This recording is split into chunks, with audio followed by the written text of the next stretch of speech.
5 நல்ல விஷயங்களை செய்வதை அவர் நல்ல பெரிய வீடு கட்டிட்டாரு. அதுக்காக உழைத்திருப்பான். நாம் உடலாலும் மனதாலும் எந்த உழைப்பையும் கொடுக்காம சும்மா உட்கார்ந்துட்டு சோம்பேறித்தனமாக இருந்துட்டு. மூன்றாவது நிலை என்பது தவம் என்று சொல்லப்படுகிறது. நியமத்தில் மூன்றாவது நிலை தவம். தவம் என்றால் நம்ம கண்களை மூடி தவம் செய்வது அல்ல. ஒரு நல்ல பழக்க வழக்கங்களை நாம தேர்ந்தெடுத்துக் கொள்வதும் அதை நாம் வாழ்நாள் முழுவதும் கடைபிடிப்பதும் ஆகிய விஷயங்கள் தான் தவம் என்று சொல்லப்படுகிறது. சான்றோர்களாக இருக்கக்கூடிய தன்மை, ஒப்புரவு உதவி செய்யக்கூடிய ஒரு தன்மை, இறக்கப்படக்கூடியது, கருணையோடு இருப்பது, நம்முடைய பழக்க வழக்கங்களை எல்லாம் மாற்றிக்கொள்வது, காலையில எழுந்திருக்கிறதுல இருந்து இரவு படுக்கிறது வரை நமக்கு பல்வேறு வகையான பழக்கங்கள் நம்மை அறியாமல் செஞ்சுட்டு இருப்போம். அதுல பல விஷயங்கள் நமக்கும் உடலை கெடுக்கிறதோ மனதை கெடுக்கிறதோ தேவையில்லாத சில செயல்கள் இருக்கும். அவ்வளத்தையும் நம்ம தவிர்க்க வேண்டும். நல்ல விஷயங்களை தேர்ந்தெடுக்கணும். தவம் என்பதே அறத்தோடு நிற்றல் என்ற ஒரு தன்மையில இருக்கிறது.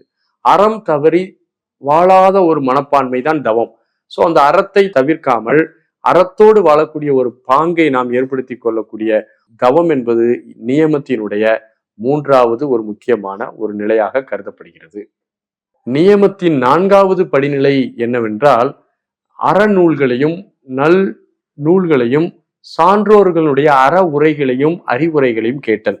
இன்னைக்கு உள்ள காலத்துல நமக்கு அது நேரமே இல்லாம போச்சு.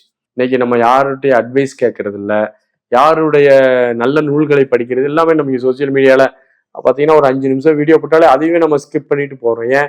நம்ம மைண்ட் மிக விரைவாக இருக்குது. எல்லாமே ஷார்ட்ஸ் போயிட்டோம். எதுக்காக? ஷார்ட்ஸ்னா டக் டக் டக்குன்னு பார்த்துக்கிட்டே இருக்கும். மனம் விரைவாக பயணிச்சுட்டே இருக்கு. பொதுவாகவே இன்னைக்கு நிறைய யூடியூப்லாம் பிரபலம் அடைகிறது காரணம் என்ன? அந்த 15 வினாடிகளுக்கு ஒரு முறை மாற்றிக்கொண்டே இருக்கக்கூடிய மூமெண்ட்ஸ் மைண்ட் விரும்புது. மைண்டுக்கு நிதானம் இல்லை. மைண்ட் பரபரப்பா இருக்கு, ரொம்ப ஆக்டிவா இருக்குது.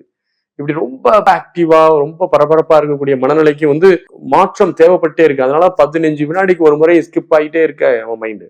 அப்போ ஸ்கிப்பாக நம்ம ஸ்க்ரோலிங் பண்ணிக்கிட்டே இருக்கிறோம். ஸோ அப்போ இன்னைக்கு உள்ள காலத்துல நல்ல நூல்களை படிப்பதற்கோ ஒரு நீண்ட நெடிய நல்ல ஒரு அற உரைகளை போதனைகளை கேட்பதற்கோ சான்றோர்களுடன் பழகுவதற்கோ வாய்ப்பில்லாத ஒரு சூழ்நிலையில் நம்ம இருக்கிறோம். ஸோ அப்படிலாம் இல்லாமல் நல்ல நூல்களை தேர்ந்தெடுத்து நன்கு வாசித்து நம்முடைய மனநிலையை ஒரு நல்ல பாசிட்டிவான வைப் வர்றது மாதிரி நம்ம மாற்றிக்கொள்ள வேண்டும். நல்ல நூல்களை படித்தல், நல்ல அறநூல்களை படித்தல், சான்றோர்களினுடைய அற உரைகளை கேட்டல் என்ற ஒரு பகுதி என்பது நியமத்தின் 4வது முக்கிய பகுதியாக இருக்கின்றது. அடுத்த ஒரு நிலையானது இறை வழிபாட்டோடு தொடர்புடைய ஒரு நிலையாக கருதப்படுகிறது.